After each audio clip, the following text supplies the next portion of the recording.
एक थे ऋषि। गंगा तट पर उनका आश्रम था, मीलों लंबा चौड़ा। बहुत से शिष्य आश्रम में रहते थे। आश्रम में अनेक गाय थी। हिरणों के झुंड आश्रम में चौकड़ी मारते, उछलते कूदते फिरते थे। ऋषि के शिष्यों में 3 प्रमुख शिष्य थे।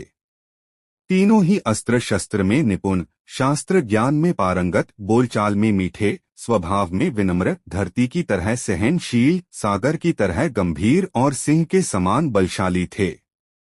वह पुराना जमाना था।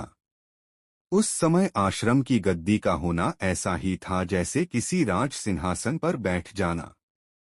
स्वयं राजा ऋषि मुनियों आगे सर झुकाते थे। ऋषि अपने तीनों शिष्यों पर बहुत प्रसन्न थे। उन्हें प्राणों के समान प्रिय थे। मगर एक समस्या थी। ऋषि काफी बूढ़े हो गए थे। वे चाहते थे कि अपने सामने ही उन तीनों की में से किसी एक को आश्रम का मुखिया बना दे। मगर बनाए किसे, यह समस्या भी छोटी नहीं थी। तीनों ही एक से बढ़कर एक आज्ञाकारी थे, योग्य थे, सच्चे अर्थों में मुखिया बनने के अधिकारी थे। ऋषि सोचते रहे। आखिर एक दिन उन्होंने तीनों को अपने पास बुलाया और कहा, प्रियवर, तुम तीनों ही मुझे प्रिय हो। मैंने जी जान से तुम्हें पढ़ाया, लिखाया और अस्त्र शस्त्र चलाने में की शिक्षा दी है। मुझे जो जो विद्याएं आती थी, तुम्हें सिखा दी। अब गुरुमंत्र सीखना बाकी है। गुरुमंत्र किसी एक को ही बताऊंगा। जिसे बताऊंगा वही मेरी गद्दी का अधिकारी होगा। मैं तुम तीनों का परीक्षा लेना चाहता हूं। ऋषि की बात सुनकर तीनों ने सर झुका लिया। वे बोले, गुरुदेव, ऐसा कौन सा काम है जो हम आपके के लिए नहीं कर सकते। ऋषि मुस्कुराकर बोले, यह मैं जानता हूं। फिर भी परीक्षा है। तुम तीनों अलग अलग दिशाओं में जाओ और अपने श्रम से कमाकर मेरे लिए कोई अद्भुत भेंट लाओ। जिसकी भेंट सबसे अधिक सुंदर और मूल्यवान होगी, वही गद्दी का अधिकारी होगा। ध्यान रहे, 1 वर्ष में वापस आना भी जरूरी है। ऋषि की आज्ञा पाकर तीनों शिष्य चल पड़े। मन ही मन योजनाएं बनाते चले जा रहे थे। उनमें से एक किसी राजा के पास जा पहुंचा। दरबार में जाकर नौकरी करने की इच्छा प्रकट की। राजा ऋषि को जानते ही थे। उनका शिष्य कितना योग्य होगा, यह जानने में उन्हें देर न लगी। राजा ने उसे तुरंत अपने यहाँ रख लिया। दूसरा शिष्य समुद्र पर पहुंचा। वह मछुआरों की बस्ती में गया और उनसे गोता लगाने की विद्या सीखने लगा। कुछ ही दिनों में वह भी कुशल गोताखोर बन गया। तीसरा शिष्य चलते चलते एक गांव में पहुंचा। गांव उजाड़ था। घर थे, जानवर थे, बच्चे थे, महिलाएं थी, मगर पुरुष एक भी नहीं था। उसे बड़ा आश्चर्य हुआ। मालूम पड़ा कि यहाँ अकाल पड़ा है। कई वर्षों से पर्याप्त वर्षा नहीं हुई है। सभी लोग सहायता के लिए राजा के पास गए हैं। वह सोच में पड़ गया। फिर चल पड़ा अपने रास्ते पर। मगर उसे ज्यादा दूर नहीं जाना पड़ा। सामने से गांव वालों की भीड़ आ रही थी। वे उदास थे, राजा को बुरा भला कह रहे थे। यह जानकर ऋषि के शिष्य को हंसी आ गई।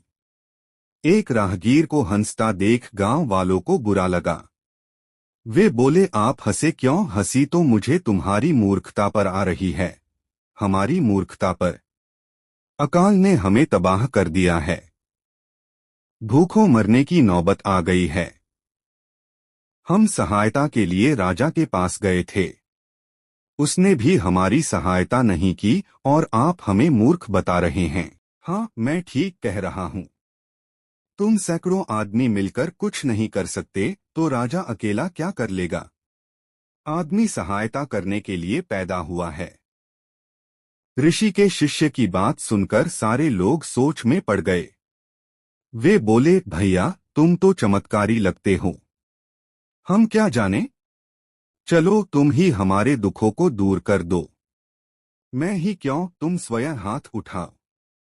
कदम बढ़ाओ, हिम्मत से क्या नहीं हो सकता।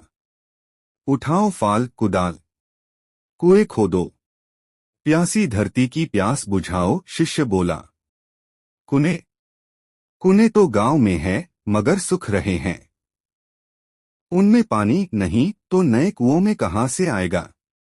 गांव वाले बोले। गांव वालों की बातें सुनकर ऋषि का शिष्य मुस्कुराया। वह बोला, कुओं को सूखने की स्थिति में किसने पहुंचाया? क्या तुम लोगों ने कभी जल संरक्षण के कोई उपाय किए हैं? तुम सब लेने की धुन में लग रहे, देने की बात किसी ने नहीं सोची। उसी का फल आज भुगत रहे हो।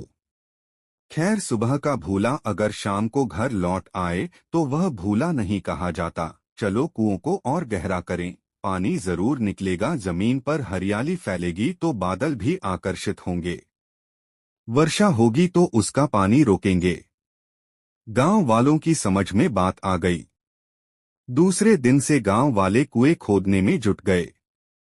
श्रम के मोती पसीना बनकर गिरे तो भगवान की आंखें भी भीग गई। कुओं से शीतल जल धारा फूट पड़ी। सूखी धरती हरियाली की चुनर ओढ़कर फिर से मुस्कुराने लगी। एक गांव की हालत सुधरी, फिर दूसरे की सुधरी। श्रम और साहस का काफिला आगे बढ़ा। ऋषि का शिष्य गांव गांव जाता, अकाल से लोगों को लड़ना सिखाता। दूर दूर तक उसका नाम फैल गया। सभी उसे आदमी के रूप में देवता समझने लगे।